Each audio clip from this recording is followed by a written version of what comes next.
क्रोध, लोभ, मोह, ये शब्द तो मतलब सदियों से सुनते आ रहे हैं। पर राइट। क्या ये सिर्फ पुरानी बातें हैं?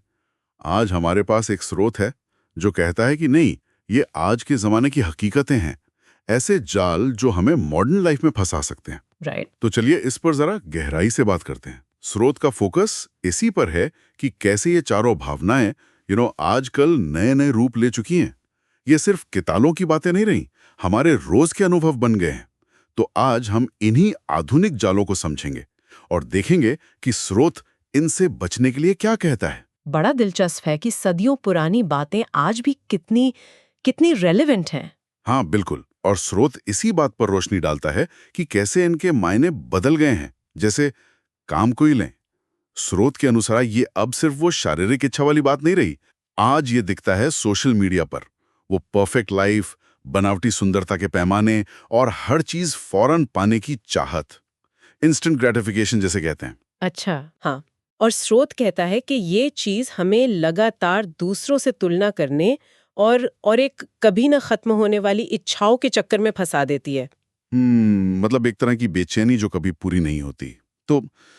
तो स्रोत इससे निकलने का रास्ता क्या बताता है? स्रोत यहाँ पर जागरूकता और सेल्फ कंट्रोल यानी आत्मनियंत्रण पर जोर देता है।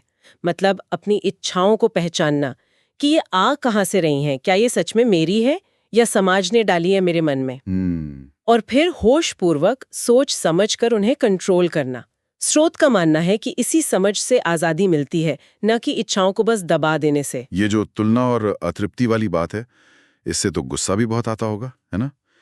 स्रोत क्रोध के आजकल के रूपों के बारे में क्या कहता है? ये सिर्फ चीखना, चिल्लाना तो नहीं होगा? बिल्कुल सही पॉइंट पकड़ा आपने। स्रोत के मुताबिक क्रोध आज कई छिपे नए रूपों में है, जैसे ऑनलाइन दुनिया में अनोनिमस होकर ट्रोल करना या सड़क पर जरा सी बात पर भड़क जाना, वो रोड रेज। हाँ। या फिर दफ्तर में सहकर्मियों या काम को लेकर अंदर ही अंदर कुढ़ते रहना। ये सब तरीके हमारी मेंटल पीस, हमारी सेहत, हमारे रिश्तों पर बहुत बुरा असर डालते हैं। स्रोत इसे एक तरह की धीमी आग कहता है जो अंदर ही अंदर जलाती है। ओह, और इसका समाधान क्या? स्रोत सिर्फ ये कहता है कि गुस्सा मत करो, या कोई तरीका भी बताता है? नहीं, तरीका बताता है। स्रोत का सुझाव बहुत प्रैक्टिकल है। वो कहते हैं कि तुरंत रिएक्ट करने के बजाय सोच समझ के रिस्पॉन्ड करो। मतलब जब गुस्सा आए तो एक पल रुको, थोड़ा ठहरो, शायद कुछ गहरी सांसें लो और फिर अपनी बात रखो। भावनाओं के बहाव में बह मत जाओ, उन्हें संभालो।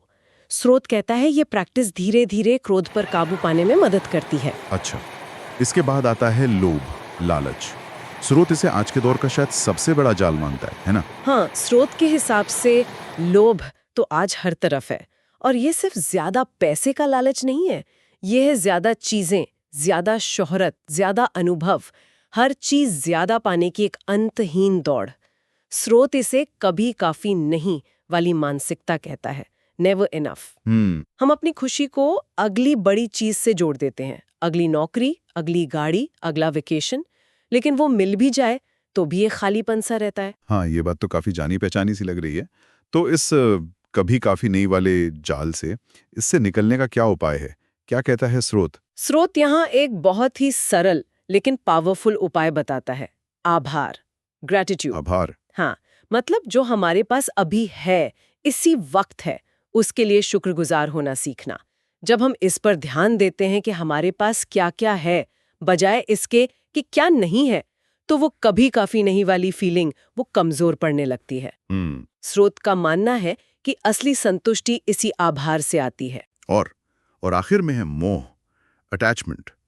ये शब्द थोड़ा पुराना सा लगता है, आज के जमाने में इसका क्या रूप है? स्रोत मोह को आज के कॉन्टेक्स्ट में किसी चीज या इंसान से मतलब हानिकारक जुड़ाव के तौर पर देखता है। उदाहरण के लिए जैसे मोबाइल फोन की लत या घंटों तक वेब सीरीज देखते रहना, बिंज वॉचिंग। हाँ, वो तो है। या फिर ऐसे रिश्तों में फंसे रहना जो हमें नुकसान पहुंचा रहे हैं पर हम उनसे निकल नहीं पाते। स्रोत कहता है कि ये चीजें हमें इमोशनली डिपेंडेंट बना देती हैं और हमारी पर्सनल ग्रोथ में रुकावट डालती हैं। मतलब एक तरह की इमोशनल गुलामी। इससे उभरने के लिए स्रोत क्या कहता है? क्या सब कुछ छोड़ छाड़ देना चाहिए? नहीं, छोड़ना नहीं। स्रोत का सुझाव त्याग नहीं है, बल्कि अनासक्ति है, डिटैचमेंट। और स्रोत यहाँ साफ करता है कि अनासक्ति का मतलब चीजों या रिश्तों से भागना नहीं है, या उन्हें पूरी तरह छोड़ देना भी नहीं है, अच्छा, तो फिर क्या है? बल्कि उनसे एक हेल्दी दूरी बनाकर जुड़ना है ताकि वो हम पर हावी ना हो। हाँ। ये एक तरह का इमोशनल बैलेंस है। चीजों का आनंद लो, रिश्तों को निभाओ, लेकिन अपनी खुशी या अपनी पहचान को पूरी तरह उन पर डिपेंडेंट मत बनाओ। तो मतलब कुल मिला के स्रोत हमें ये समझा रहा है कि काम, क्रोध, लोभ, मोह ये सिर्फ पुराने शब्द नहीं है। बल्कि आज की जिंदगी की असली चुनौतियां हैं, बस इनके रूप बदल गए हैं। सही कहा।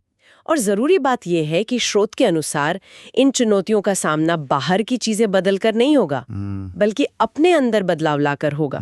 जागरूकता, आत्मनियंत्रण, सोच समझकर प्रतिक्रिया देना, आभार और अनासक्ति, ये सब अंदरूनी तरीके हैं। स्रोत इन्हीं को डेवलप करने की सलाह देता है। स्रोत के आखिर में एक ख्याल ये भी दिया गया है कि इन चारों को समझकर और संतुलित करके इंसान अपनी एनर्जी को नेगेटिविटी से हटाकर ऊपर की तरफ ले जा सकता है। मतलब किसी सकारात्मक दिशा में लगा सकता है। ये सोचने वाली बात है कि पर्सनल ग्रोथ के हिसाब से इस ऊपर की दिशा का असल में मतलब क्या हो सकता है।